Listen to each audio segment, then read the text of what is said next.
నిర్మల్ జిల్లా ముద్దోల్ మండలం బోరిగామం గ్రామంలో గ్రామస్తులు దళితులకు మధ్య తీవ్ర ఘర్షణ ఏర్పడింది. దాంతో గ్రామంలో ఉద్రిక్త వాతావరణం చోటు చేసుకుంది. గ్రామ శివార్లోని ప్రభుత్వ స్థలంలో హనుమాన్ విగ్రహం, బుద్ధుని విగ్రహాన్ని ఏర్పాటు చేశారు. అయితే బుద్ధుని విగ్రహం వద్ద బుద్ధ పూర్ణిమ వేడుకలు చేస్తుండగా ఘర్షణ మొదలైంది. ఇరువురు రాళ్లు విసురుకున్నారు. పలువురికి తీవ్రంగా గాయాలయ్యాయి. విషయం తెలుసుకొని ఘటనా స్థలానికి జిల్లా SP Janaki Sharmila, Bhainsa ASP Avinash Kumar, RTO Komal Reddy చేరుకొని ఇరు వర్గాలకి నచ్చచెప్పే ప్రయత్నం చేశారు. జిల్లా ఎస్పీ జానకి షర్మిల మాట్లాడుతూ ఇరు వర్గాలు ప్రభుత్వ స్థలంలో అనుమతులు లేకుండా విగ్రహాలు ఏర్పాటు చేయడంతో ఉద్రిక్తత నెలకొన్నదని, ఇరువురికి నచ్చజెప్పడం జరిగిందని తెలిపారు. భూమికి సంబంధించి గ్రామంలో గత కొంతకాలంగా స్థలం కోసం వివాదం జరుగుతోంది. కొందరు దళితులపై రాళ్లతో దాడి చేయగా తీవ్రంగా గాయపడిన వారిని భైంసా ఏరియాలోని ఆసుపత్రికి తరలించారు. గ్రామంలో ఇరు వర్గాల మధ్య ఎలాంటి ఘర్షణ ఏర్పడకుండా ఘటనా స్థలంలో పోలీసులు బందోబస్తు ఏర్పాటు చేశారు.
ముదల్ గ్రామం, ముదల్ మండలం, బోరేగాం విలేజ్లో రెండు వర్గాల మధ్య ఇక్కడ కొంచెం ఉద్రిక్త పరిస్థితులు నెలకొన్నాయి. ఎందుకంటే ఇక్కడ ఒక దగ్గర విగ్రహాలు పెట్టారు గవర్నమెంట్ ల్యాండ్లో.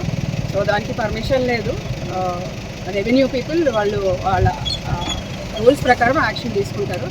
అండ్ రెండు వర్గాలకి నచ్చజెప్పి పంపించడం జరిగింది. వాళ్ళిద్దరి మీద కూడా కేసు పెట్టడం జరిగింది.